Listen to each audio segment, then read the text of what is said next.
so grateful for the support and prayers of people all across the United States, for Donald Trump and for our firm belief that we can make America great again. Republican vice presidential nominee Mike Pence, moments after voting, he says he voted for Donald Trump. Joining me now, you're laughing at that. We don't know. We didn't see the ballot. We hope so. I mean, because I think he'd be voting for himself too. I want to start with the breaking news we have. The Trump campaign has filed a lawsuit in Nevada saying that polling places, or a polling place, was kept open longer than it should have been. What can you tell me about the lawsuit? I can tell you a little about that. I spent the entire day Sunday. Excuse me if I get my days a little confused here. After leaving him on Saturday night, we went to Las Vegas, and my group of surrogates, we campaigned all throughout Nevada. And there were already complaints in the early voting on Saturday that 2 or 3 polling places have been kept open 2 or 3 hours longer. And there were affidavits to that effect. So this is not, whatever they found today is probably piled on top of that. This is a couple hundred votes, though, that's in the lawsuit. Well, who knows? Also, remember, this is a place that I don't know, I guess Democrats would call it paranoia and Republicans would call it reasonable suspicion. This is Harry Reid's home turf, and we don't exactly trust Harry Reid. Do you think that, what if there was voters in that line that were Trump voters? Are you worried that Trump voters are being disenfranchised here? I'll say one more time. This is Harry Reid's territory. This is a Hispanic polling place. He's an old hack politician, and this is the guy that called Romney a liar. This is an Hispanic polling place, though. Do you think that this Hispanic area, largely Hispanic area, is all breaking for Hillary Clinton? I have no idea. The only thing I know about it is, when I got there on Sunday, Republicans in Nevada were already worried about the early voting on Saturday, in which they claimed and had affidavits to the effect that 3 polling places were kept open 2 hours longer to get extra votes in, and they were challenging those votes. Is this what we're going to see for the rest of the day and going forward, that Donald Trump and the campaign are going to push back on a number of results across this country if they don't break in his favor? No, how about play by the rules? Play by the rules? Yeah. If the rules say you close at 9, you close at 9. I want to move on to the campaign in general. Last night, were you in Manchester? Yes, yeah. So I was in Manchester as well. Yeah. And I've been to almost every Donald Trump rally since the beginning. I heard a man scream when Governor Pence was talking about Hillary Clinton, "Assassinate that B word." Why do we keep hearing Trump supporters using this language? I don't know, but that's not fair. So I was in Colorado, in Denver, the day after they threw a rock through the headquarters.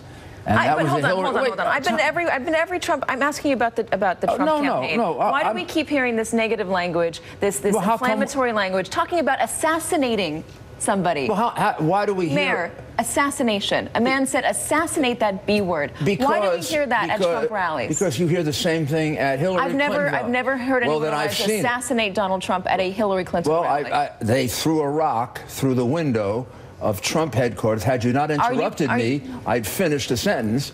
Almost hit a little boy that I met on Saturday morning who was still traumatized by it. The guy was arrested. The guy was a Hillary Clinton supporter. We know from WikiLeaks that they paid people, thugs, to create riots and fights in Chicago to break up the Trump campaign. I know you want to go turn towards the Clinton campaign, but I have you here and you represent the Trump campaign. You represent the Trump campaign, and we're going to have a vote tonight. And my question to you, Mr. Giuliani, the unfairness of CNBC, that you're asking me about that. This is MSNBC. MSNBC. You're the same. But hold on. Let me just ask one question. No, Mr. Mayor. No, well, let me answer.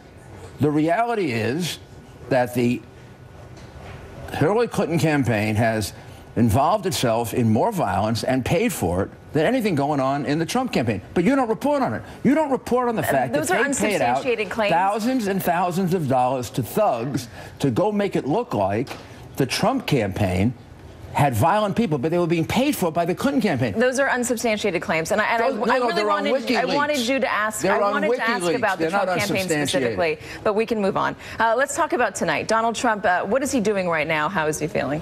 He's feeling very good. He's feeling like he can win this election. He feels like the last-minute momentum for the last 4 or 5 days has been very much on his side.